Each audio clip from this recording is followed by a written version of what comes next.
जय हिंद साथियों, आज का हमारा डिस्कशन होने वाला है UP triple SC police Hindi practice set 7 पर। बहुत ही महत्वपूर्ण है।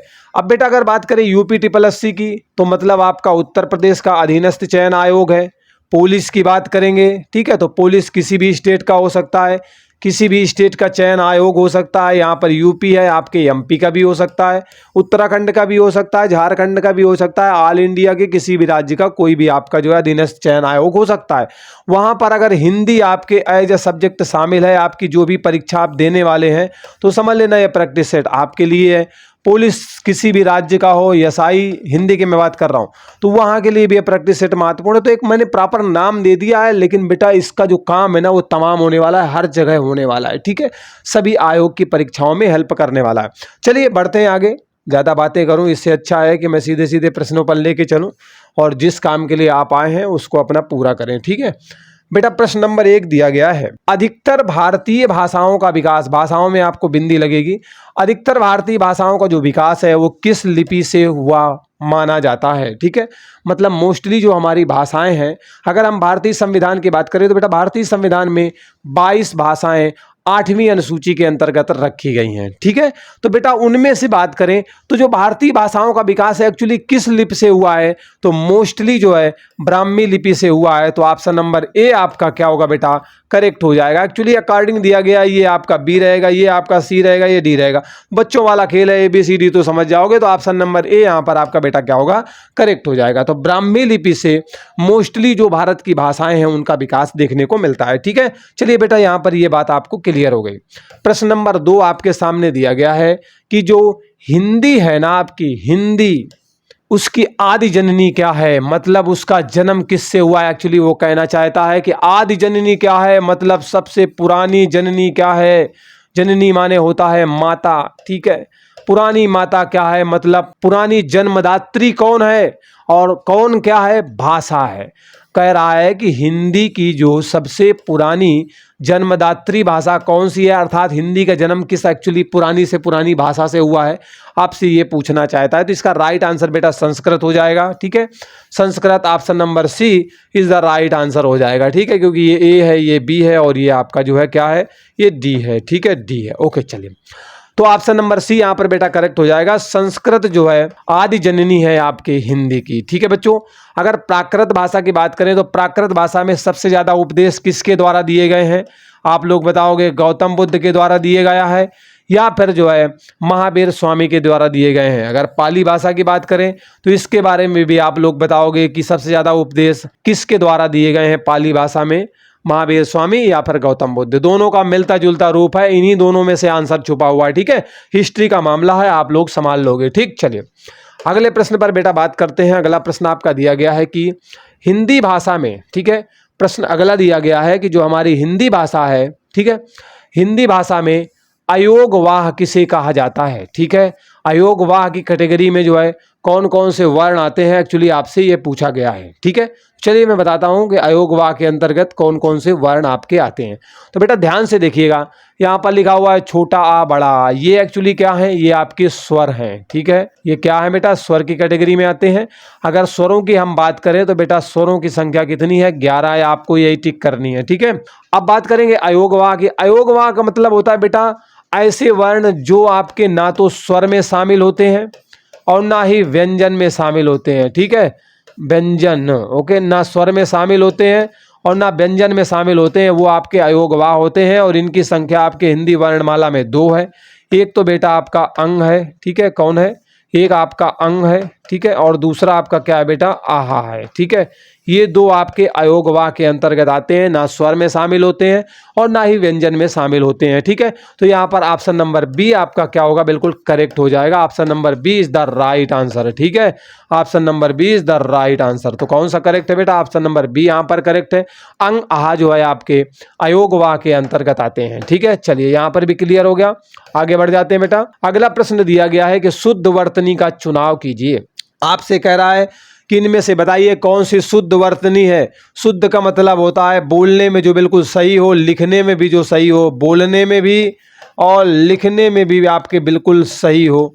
वैसे तो लिखने की ही बात कर रहा है, बिल्कुल सही हो तो सही का चुनाव करना है।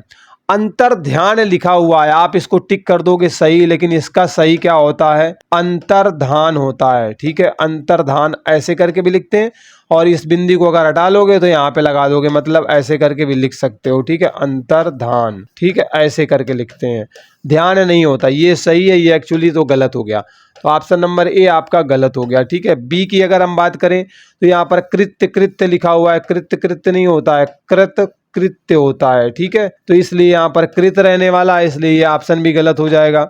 सी की बात करें, कवयित्री, कवयित्री is the right answer, option number C यहाँ पर बेटा बिल्कुल करेक्ट हो जाएगा। सदृश इस तरीके से नहीं लिखा जाता है, सदृश एक्चुअली ऐसे लिखा जाता है, सदृश ऐसे लिखा जाता है। ठीक है बेटा, तो समझ गए होंगे कैसे लिखा जाता है, तो ये भी ऑप्शन आपका कट हो जाएगा, ऑप्शन नंबर सी यहाँ पर आपका बिल्कुल राइट आंसर हो जाएगा। ठीक है, चलिए अगले प्रश्न पर मूव करते हैं। बेटा अगला सवाल आपके सामने दिया गया है कि जो स्वागत है ना, स्वागत स्वागत सत्कार तो आप जानते ही सभी लोग, तो बेटा जो स्वागत है ना, इसमें कौन सी संधि है, एक्चुअली आपसे पूछा गया है, स्वागत में कौन सी संधि है। ठीक है, स्वागत का अगर हम संधि विच्छेद करेंगे तो इसका मतलब होगा सुधन आगत। ठीक है, किस में टूटेगा बेटा, सुधन आगत में टूटेगा, और सुधन आगत बराबर आपका क्या बनेगा जाकर के, तो वो आपका स्वागत बनेगा। ठीक है, मतलब दो समीपवर्ती वर्णों का मेल जो होता है वो बेटा संधि होता है, और जब आप संधि कोई दी गई होती है उसे जब आपको तोड़ने की बातें की जाएंगी तो वो संधि विच्छेद होता है। तो मैंने यहाँ पर संधि विच्छेद किया तो सुधन आगत निकल करके आया। अब सु में आप देख रहे हो यहाँ पर उ दिया गया है, और आगत में आपका आ दिया गया है। मैं एक्चुअली ज़्यादा डिटेल में आपको नहीं ले जाना चाहता, लेकिन मैं ये बताना चाहता हूँ कि यहाँ पर दोनों तरफ आपके स्वर आए हैं, इसका मतलब ये जो स्वागत है ना, ये स्वर संधि का आपका हिस्सा होने वाला है। ठीक है, स्वर संधि के बेटा मैंने डेडिकेटेड वीडियो बनाया हुआ है। स्वर संधि के एक्चुअली में 5 भेद होते हैं। ठीक है, एक आपका गुण संधि होता है, यण भी होता है, वृद्धि भी होता है, दीर्घ भी होता है, और एक अयादि भी होता है। ठीक है, कौन सा होता है, अयादि संधि भी होती है। तो ये स्वर संधि के 5 भेद होते हैं। तो इसका मतलब एक चीज तो कन्फर्म है कि ये स्वर संधि के ही उदाहरण है, उसके पार्ट है, मतलब मामला ठीक ठाक चल रहा है। ऑप्शन सारे के सारे हमें देखने पड़ेंगे। अब बेटा यहाँ पर स्वागत में दिया गया है कि एक्चुअली में कौन सी संधि होगी, तो इसमें ऑप्शन नंबर बी आपका करेक्ट होगा, यण संधि होगी। ठीक है, यण संधि में हमेशा ध्यान रखिएगा, जब भी आपके वर्ण आते हैं उसके बाद में स्वरों का ही मेल होता है, स्वर के बाद में स्वर आते हैं, तो यहाँ पर जो परिवर्तन होता है ना वो यवर में देखने को मिलता है, इस तरीके से यवर में। ठीक है, और आधा वर्ण भी देखने को मिलता है, तो यहाँ पर आप आधा वर्ण देख सकते हो, वाह भी देख सकते हो, इसलिए यहाँ पर आपका क्या होगा, यण संधि होगी। ऑप्शन नंबर बी आपका बिल्कुल यहाँ पर बेटा करेक्ट हो जाएगा। ठीक है, ज़्यादा और डिटेल में मैं एक्चुअली जाऊँगा नहीं, क्योंकि इस पर ऑलरेडी प्रॉपर वीडियो बना हुआ है, बहुत सारे एग्जाम्पल के साथ मैंने डिस्कस किया है, प्लेलिस्ट हिंदी की बनी हुई है, वहां पर जाकर के आप देख लेना, सारे प्रॉब्लम्स का सलूशन वहां पर आपको मिलने वाला है। ठीक है, चलिए अगला प्रश्न आपके सामने बेटा दिया गया, रक्तोत्पल, क्या लिखा हुआ है बेटा, रक्तोत्पल में कौन सा समास है। समास बेटा क्या होता है, जब दो या दो से अधिक पद या शब्द मिलकर एक नए सार्थक शब्द का निर्माण करते हैं तो वो बेटा आपका समास होता है, और समास को जब हमें तोड़ना पड़ जाता है तो उसे हम समास विग्रह के नाम से जानते हैं। ठीक है, अब यहाँ पर एक्चुअली बात कर रहा है कि समास एक्चुअली यहाँ पर कौन सा है। ठीक है, तो बेटा जो रक्तोत्पल है ना, इसका मतलब है रक्त है जो उत्पल, क्या हो जाएगा बेटा, रक्त है जो उत्पल। तो इसका मतलब है जो आया है ना, है जो बेटा पहचान है आपके कर्मधारय समास की, किसकी पहचान है बेटा, कर्मधारय समास की पहचान है। इसलिए आपके ऑप्शन के अनुसार अगर आप जाओगे ना तो रक्तोत्पल में आपको कर्मधारय समास मिलेगा, तो ऑप्शन नंबर ए आपका बिल्कुल क्या होगा, करेक्ट हो जाएगा। ऑप्शन नंबर ए बिल्कुल आपका यहाँ पर बेटा करेक्ट हो जाएगा। द्विगु समास में क्या होता है, द्विगु समास में बेटा जो पूर्व पद होता है ना, पूर्व पद वो संख्यावाची विशेषण होता है। पूर्व पद क्या होता है, वो बेटा आपके संख्यावाची विशेषण होता है पूर्व पद। ठीक है, जैसे कि चौराहा हो गया, त्रिभुज हो गया, समझ रहे हैं ना, त्रिनेत्र हो गया, ये आपके द्विगु समास के उदाहरण है। बहुब्रीहि समास में बेटा क्या होता है, इसमें जो आपके दोनों पद होते हैं ना, दोनों पद जो है अप्रधान होते हैं, दोनों पदों की प्रधानता नहीं होती बल्कि किसी तीसरे पद की प्रधानता देखने को मिलती है। जैसे कि दशानन वगैरह का आप नाम जानते होंगे, दशानन हो गया, ठीक है। गणेश जी को क्या बोलते हैं, ठीक है, क्या बोलते हैं गणेश जी को, क्या बोलते हैं भाई, एक दंत भी तो बोलते हैं, तो एक दंत भी आपके इसी में आ जाएगा। कहने का मतलब है किसी तीसरे की ओर इंगित करेंगे, दशानन वगैरह हो गया, ठीक है। ये सारे के सारे आपके बहुब्रीहि समास के उदाहरण होते हैं। धक्का धुक्की, गाला गाली, ये भी सब इसी के उदाहरण है। मैंने इसको भी बहुत डिटेल किया है।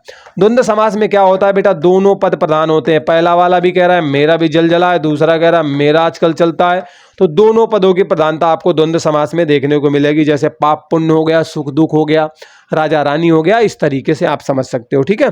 तो चलिए ये बातें सारी क्लियर हो गई, सब कुछ समझते हुए आप चल रहे होंगे। लेकिन फिर भी अगर किसी प्रकार का कोई संदेह है तो आप हमें कमेंट करके बता सकते हैं, उस पर हम डेडिकेटेड वीडियो बना देंगे जिससे कि आपकी सारी समस्याओं का समाधान हो जाएगा। प्रश्न दिया गया है कि तांबूल का तद्भव रूप बताना है। बेटा तद्भव रूप क्या होता है, तद्भव शब्द, अच्छा इससे पहले आप तत्सम को जान लीजिए, ठीक है। तत्सम को, तत्सम बेटा शब्द वो शब्द होते हैं जो आपके संस्कृत के शब्द होते हैं, ठीक है। तत्सम शब्द आपके संस्कृत के शब्द होते हैं। ज्यों का त्यों संस्कृत से उठा के हमने हिंदी में उनका प्रयोग करना शुरू कर दिया ना, कोई बदलाव नहीं किया, वो आपके तत्सम होते हैं। लेकिन जब बेटा संस्कृत के शब्द होते हैं, इन्हें हम अपने अनुसार क्या करते हैं, बदल देते हैं, बदलाव ले आते हैं, और उसके बाद हम अपनी हिंदी में इनका प्रयोग करते हैं, तो वो बेटा आपके तद्भव शब्द कहलाते हैं।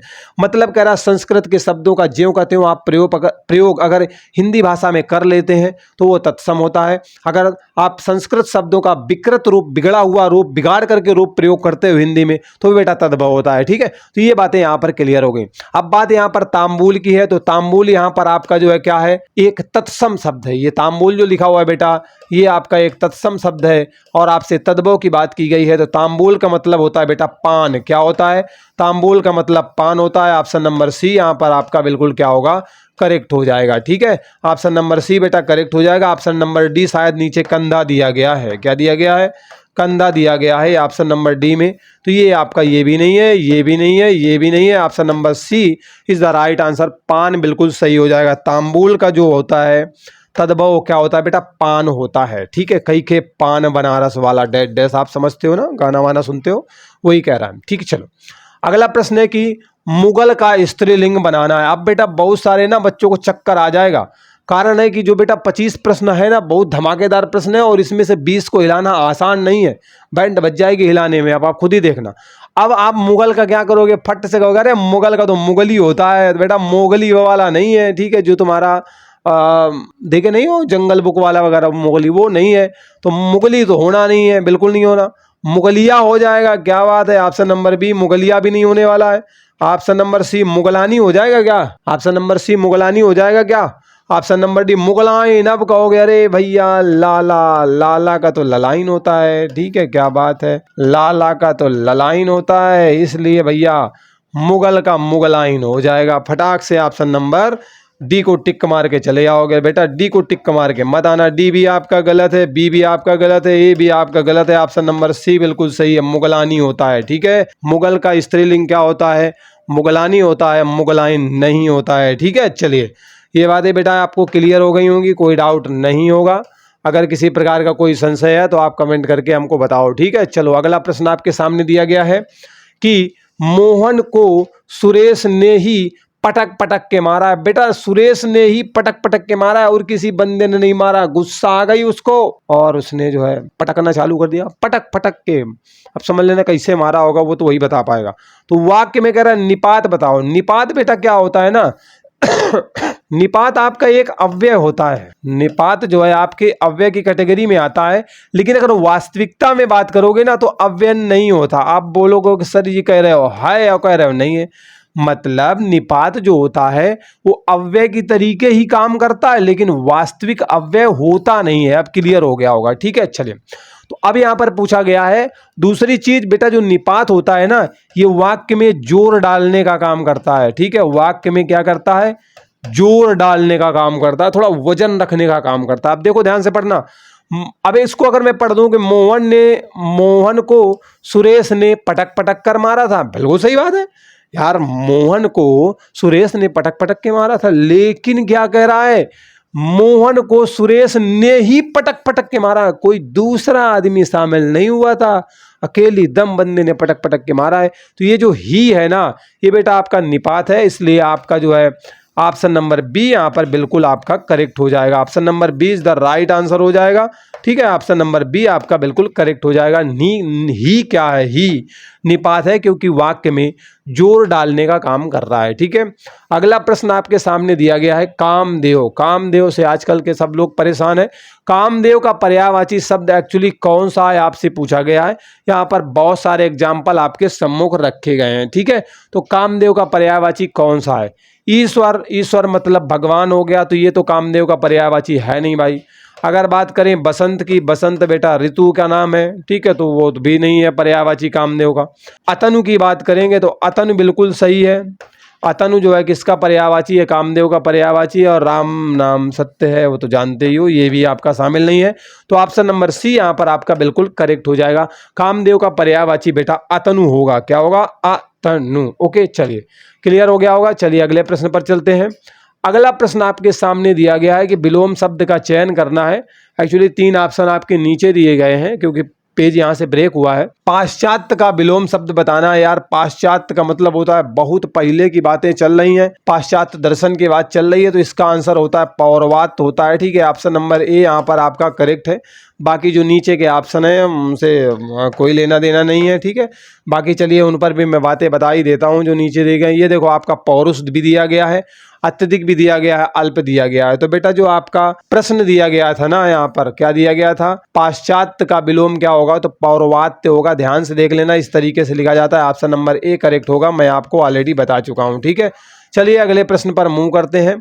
बेटा अगला प्रश्न आपके सामने दिया गया है, ये रहा सामने प्रश्न अगले नंबर वाला। अगले नंबर का प्रश्न कहता है कि किसी के पास रखी गई दूसरे की कोई वस्तु क्या कहलाती है। मान लीजिए मेरे पास कोई वस्तु है, मैंने जा कर के रख दिया। अक्सर बोलते हैं ना, फिल्मों में देखा जाता है कि ससुर जी ये मैं अपनी अमानत तुम्हारे पास छोड़ के जा रहा हूँ, आऊँगा जब मैं 5 करोड़ एक बंगला बना के तब मैं इसको ले जाऊँगा शादी करके, है ना। तो समझ रहे हो ना, अमानत अमानत होता है। मतलब कह रहा है कि किसी के पास रखी गई दूसरे की जो वस्तु होती है उसे अमानत भी बोला जाता है। ठीक है, उसे अमानत भी बोला जाता है, बिल्कुल सही है। उसे बेटा धरोहर भी बोला जाता है। ठीक है, उसे धरोहर भी बोला जाता है और उसे बेटा थाती भी बोला जाता है। तो ऑप्शन नंबर डी यहाँ पर है कि भैया सब का सब बोला जाता है। तो ऑप्शन नंबर डी यहाँ पर आपका बिल्कुल राइट आंसर हो जाएगा। मतलब किसी दूसरे के पास रखी गई है और है किसी दूसरे की वस्तु तो अमानत भी होती है, थाती भी होती है, धरोहर भी होती है। तो ऑप्शन नंबर डी बता रहा है सबके सब सही है। तो भैया सही तो सबके सब है, इसलिए ऑप्शन नंबर डी यहाँ पर आपका बिल्कुल राइट आंसर हो जाएगा। ठीक है, चलिए अगले प्रश्न पर मूव करते हैं।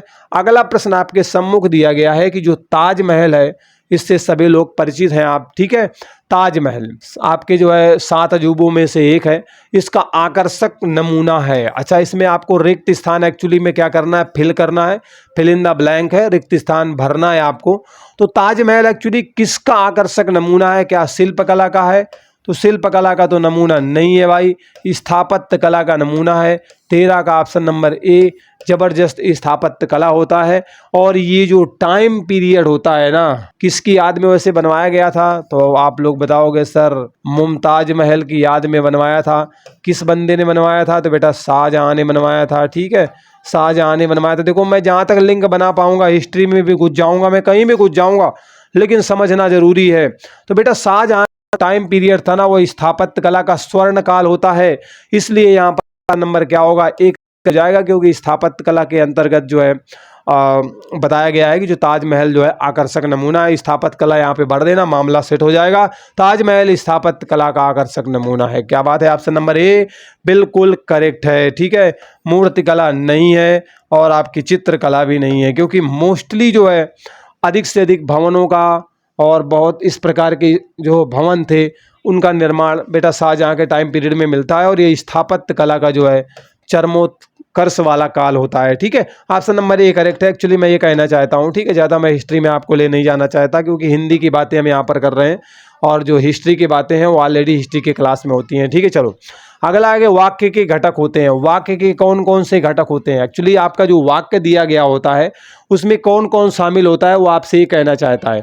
मान लो कोई वाक्य दिया गया, उसमें कौन कौन शामिल होगा। ठीक है, मान लो अगर मैं पढ़ाता हूँ, ठीक है, मैं आपको ऑलरेडी पढ़ा रहा हूँ, तो मैं पढ़ाता हूँ इसमें कह रहा है वाक्य में कौन कौन शामिल होता है। तो बेटा वाक्य में ना कौन कौन शामिल होता है, तो बेटा दो स्थितियां होती हैं, एक उद्देश्य होता है और दूसरा विधेय होता है। ठीक है, आपके वाक्य में क्या होता है, एक उद्देश्य होता है और एक विधेय होता है। तो ए हो गया, ये बी हो गया और ये सी हो गया। ठीक है, तो कर्ता कर्म आपके वाक्य में होते हैं, बिल्कुल सही बात है, लेकिन एक्चुअली क्या है ना, उद्देश्य आपका कर्ता में ही आता है और जो विधेय है कर्ता के अलावा छोड़ करके जो कुछ भी सब बचता है वो विधेय में आता है। तो उसमें आपका कर्म भी शामिल होता है, क्रिया भी शामिल होती है और आपकी सहायक क्रिया भी शामिल होती है, विशेषण वगैरह भी सब शामिल होते हैं। हालांकि विशेषण आपके अगर कर्ता का है तो वो कर्ता से पहले आएगा, ठीक है, लेकिन कुछ परिस्थितियों में बाद में आता है, उस पर भी मैंने वीडियो ऑलरेडी बनाया हुआ है। तो कहने का मतलब है कि जो वाक्य के घटक है ना वो बेटा आपके उद्देश्य और विधेय होते हैं। सब्जेक्ट और प्रेडिकेट का नाम अंग्रेजी में आप जानते होंगे, वो दोनों आपके वाक्य के घटक होते हैं। तो ऑप्शन नंबर डी बेटा आपके 14 का बिल्कुल राइट आंसर हो जाएगा। ठीक है, चलिए अगले प्रश्न पर मूव करते हैं। अगला प्रश्न आपके सम्मुख दिया गया है कि कागजी घोड़े दौड़ाना, कागजी घोड़े दौड़ाने मुहावरे का अर्थ क्या है। मुहावरा मैंने बताया है कि आपके 99% ना ना ना के साथ खत्म होते हैं और आंसर आपका हाँ हाँ में आता है। ठीक है, चलिए मुहावरा एक वाक्यांश होता है, ये भी मैंने आपको बताया जब मुहावरे का डेडिकेटेड वीडियो बनाया था मैंने।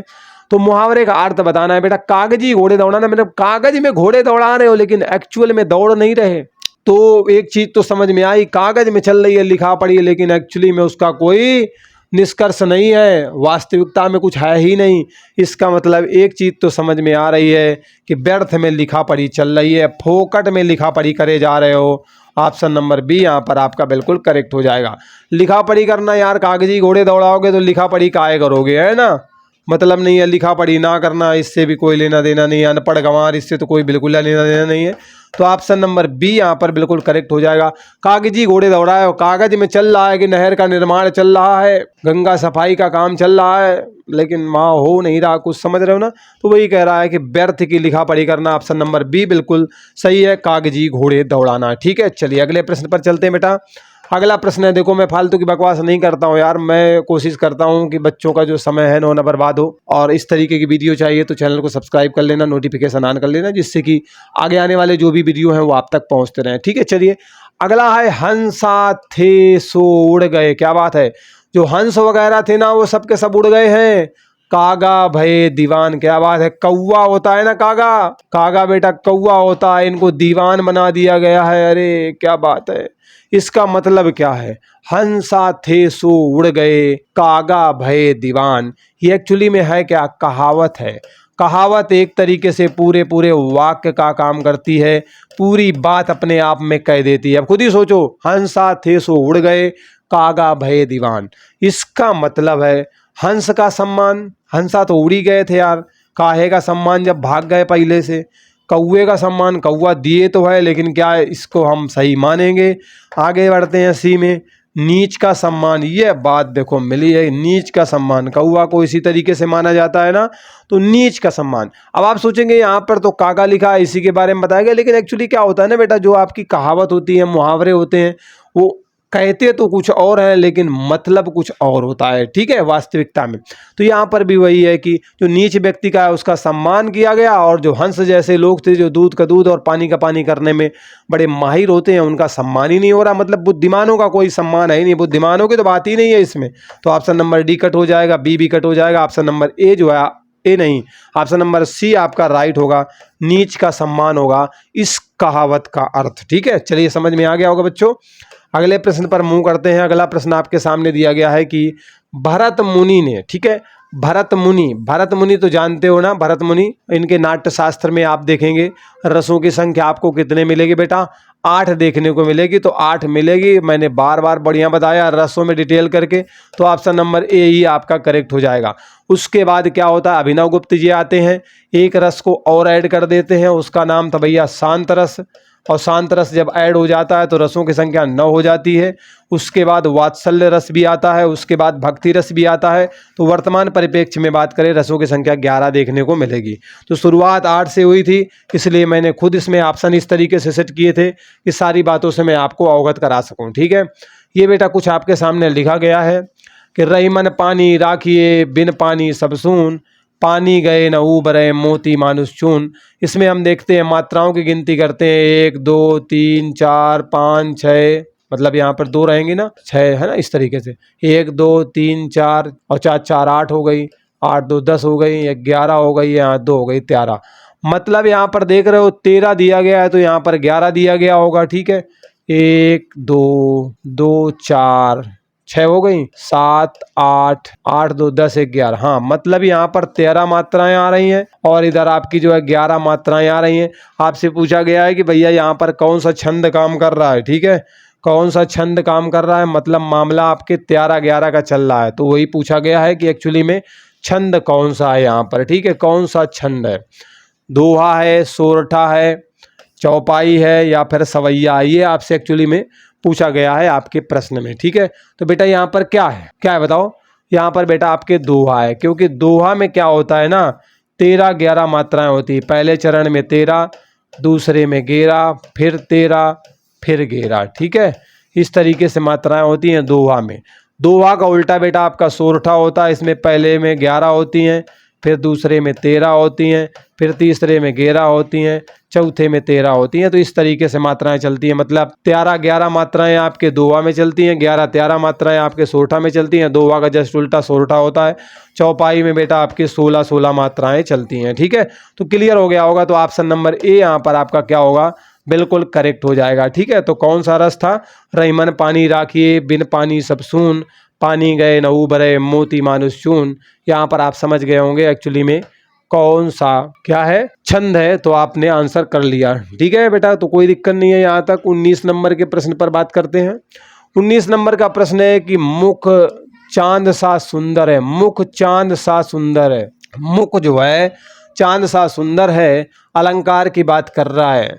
तो जिन शब्दों के माध्यम से काव्य की शोभा बढ़ जाती है वहाँ पर बेटा आपका अलंकार होता है। ठीक है, क्योंकि अलंकार आपके शब्दा भी होते हैं, अर्था भी होते हैं, उभय अलंकार भी होते हैं, लेकिन मोस्टली शब्दा अर्थ पर ही हमारे जो है बच्चों से प्रश्न पूछे जाते हैं, उभया में कम जाता है। ठीक है, चलिए बात करते हैं। यहाँ पर कह रहा है कौन सा अलंकार है, मुख चांद सा सुंदर है। ये प्रश्न आपके सामने दिया गया है कि एक्चुअली में इसमें अलंकार कौन सा है।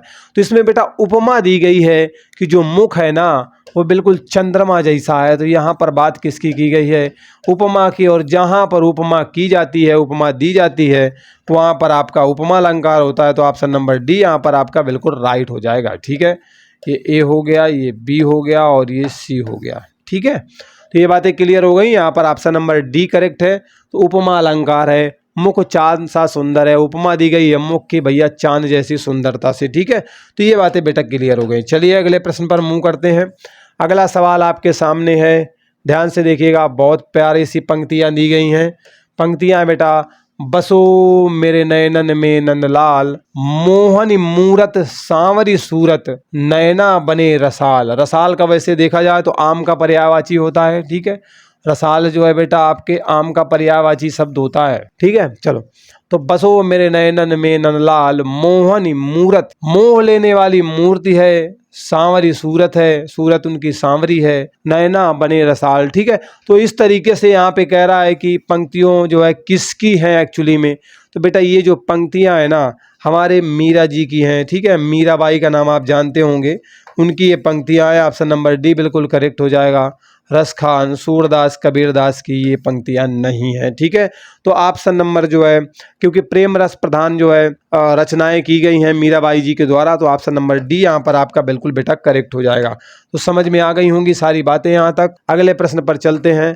अगला प्रश्न आपके सामने दिया गया है, इसका भी कुछ पोर्शन सफा हो गया है, मतलब नीचे दिया गया है, पर चलिए कोई बात नहीं। प्रश्न है, द्वियोदी योग का जो नाम है ना वो किसके नाम पर रखा गया है। द्वियोदी योग का जो नामकरण है वो एक्चुअली किसके नाम पर रखा गया है। क्या द्वियोदी योग का नाम हजारी प्रसाद द्विवेदी के नाम से रखा गया है? तो नहीं, हजारी प्रसाद द्विवेदी के नाम से जो है इनका नामकरण नहीं किया गया, द्विवेदी योग का नामकरण नहीं किया गया, बल्कि जो है महावीर प्रसाद द्विवेदी के नाम पर किया गया है। ठीक है, महावीर प्रसाद द्विवेदी। ठीक है, महावीर प्रसाद द्विवेदी के नाम के आधार पर बेटा द्विवेदी युग का नामकरण किया गया है। तो ऑप्शन नंबर बी यहाँ पर मैं मान के चल रहा हूँ कि करेक्ट है। अब नीचे देखो जो भी ऑप्शन होगा, आंसर आपका महावीर प्रसाद द्विवेदी है। इन्हीं के नाम पर जो है इस युग का नाम द्विवेदी रखा गया। लो ये तो बहुत बढ़िया रहा। सोने में सुहागा, है ना, और चोर पूरा माल लेके भागा। यहाँ पर ऑप्शन नंबर बी करेक्ट है बिल्कुल आपका, ठीक है। ये सी है, ये डी है, तो बी करेक्ट है, मैंने बी बोला भी था। और ये तो काम बढ़िया रहा कि रिदम में रिदम बढ़ गया, कभी कभी मिल गया, ठीक है। चलिए अगला प्रश्न आपके सामने दिया गया है कि शतरंज के मोहरे, ठीक है। प्रश्न है बेटा, शतरंज के मोहरे किसकी रचना है? आपसे पूछा गया है शतरंज के मोहरे किसकी रचना है। तो बेटा ये जो रचना है ना, जयशंकर प्रसाद जी की तो है नहीं, तो ऑप्शन नंबर ए आपका कट हो जाएगा। अमृतलाल नागर की रचना है, बिल्कुल सही बात है। ऑप्शन नंबर बी आपका बेटा बिल्कुल करेक्ट हो जाएगा। ये सी है, ये डी है, ठीक है। तो ऑप्शन नंबर बी करेक्ट है, अमृतलाल नागर की रचना है शतरंज के मोहरे, ठीक है। बहुत इंपॉर्टेंट है, अक्सर परीक्षा में आपसे पूछी जाती है। जयशंकर प्रसाद की अगर बात करें तो इनकी रचना है बेटा कामायनी, आंसू, झरना, लहर, बहुत पूछी जाती है मोस्टली। सुमित्रा नंदन पंत की एक रचना का नाम आप लोग कमेंट करके फटाक से बताओ अच्छे बच्चों के तरीके। महादेवी वर्मा की स्मृति की रेखाएं, चलचित्र, आप है ना जानते हो ना, अतीत के चलचित्र रचनाएं आपकी महादेवी वर्मा की हैं। चलिए इतनी बातें बेटा यहाँ पर क्लियर हो गई। चलिए अगले प्रश्न पर मूव करते हैं। अच्छा हाँ ओके, हाँ ये तो हो गया, ठीक है। अगला प्रश्न आपके सामने दिया गया है कि बेटा कविवचन सुधा पत्रिका का संपादन किसके द्वारा किया गया, ये आपसे पूछा गया है, ठीक है। कविवचन सुधा पत्रिका का संपादन किसने किया, ये पूछा गया। संपादक कौन है? तो कविवचन सुधा एक बेटा पत्रिका है, और इसका जो संपादक है ना वो कौन है? तो बेटा भारतेंदु हरिश्चंद्र है। ऑप्शन नंबर सी यहाँ पर आपका बिल्कुल करेक्ट हो जाएगा, ठीक है। तो इसका ऑप्शन नंबर सी बिल्कुल करेक्ट हो जाएगा। तो ये ए हो गया, ये बी हो गया, ये सी हो गया और ये डी हो गया। तो option number C is the right answer. Bharatendu Harishchandra के द्वारा जो है कविवचन सुधा पत्रिका का संपादन किया गया था, ठीक है। चलिए आगे बढ़ते हैं अगले प्रश्न की ओर। अगला प्रश्न आपके सम्मुख दिया गया है कि प्रेमचंद्र की प्रथम कहानी कौन सी थी, ठीक है। प्रेमचंद्र की पहले नंबर की कहानी कौन सी थी, आपके प्रश्न में दिया गया है। तो बेटा प्रेमचंद्र की जो प्रथम कहानी है, सबसे पहले नंबर वाली कहानी है ना, वो आपकी कौन थी? पंच परमेश्वर इज द राइट आंसर, ठीक है। पंच परमेश्वर, ऑप्शन नंबर डी यहाँ पर आपका बिल्कुल बेटा करेक्ट हो जाएगा। ये सी है, ये बी है और ये ए है। गोदान भी बहुत पूछी जाती है, गबन भी, सवा शेर गेहूँ, बूढ़ी काकी, ये सारी की सारी रचनाएं बेटा आपके प्रेमचंद जी की हैं। तो ऑप्शन नंबर डी करेक्ट है, पंच परमेश्वर इनकी पहली कहानी होती है, ठीक है। चलिए अगले प्रश्न पर चलते हैं। अब आप प्रश्नों को देख रहे होंगे और आप खुद ही अपने हिसाब से हिला के देख रहे होंगे, कितने हिला पाए हो कमेंट करके जरूर बताइएगा, ठीक है। प्रश्न है आपका कि पश्चिमी हिंदी का विकास किस अपभ्रंश से हुआ है, ठीक है। बेटा अपभ्रंश जो होता है ना, उससे आपके पश्चिमी हिंदी का विकास हुआ है, वो पूछा गया है किस अपभ्रंश से एक्चुअली हुआ है, ठीक है। तो बेटा अगर हम बात करें मागधी की, मागधी, तो बेटा मागधी अपभ्रंश से आपके बिहारी हिंदी का विकास हुआ है, ठीक है।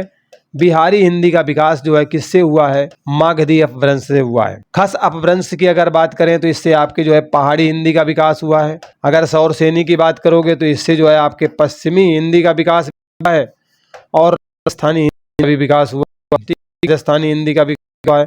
तो सवाल में पश्चिमी हिंदी दिया गया, इसलिए नंबर सी यहाँ पर आपका क्या होगा? बिल्कुल करेक्ट, नंबर सी करेक्ट हो जाएगा, ठीक है। और ये हो गया और ये आपका डी हो गया। आप पर सी यहाँ पर बिल्कुल आपका करेक्ट होगा। अर्धमागधी अपभ्रंश से आप बताओगे किस हिंदी का विकास हुआ है, और मैंने वीडियो बनाया हुआ है और आप सभी ने दी है, ठीक है। तो इस तरीके से बच्चों जो प्रैक्टिस से 7वां था ना वो समाप्त होता है। वीडियो कैसा लगा अपनी राय जरूर दीजिएगा। अगर आप इष्टदीप उमराव परिवार से जुड़ना चाहते हैं तो दिल की गहराइयों से आप सभी का हार्दिक स्वागत है। आप आइए, चैनल को सब्सक्राइब कीजिए, बेल आइकन को प्रेस कीजिए, नोटिफिकेशन ऑन कीजिए। इतनी सी प्रक्रिया और आप हमारे परिवार के साथ जुड़ जाएंगे, ठीक है। चलिए मिलते हैं अगले वीडियो में एक नए अपडेट के साथ। बाय बाय, टेक केयर, जय हिंद।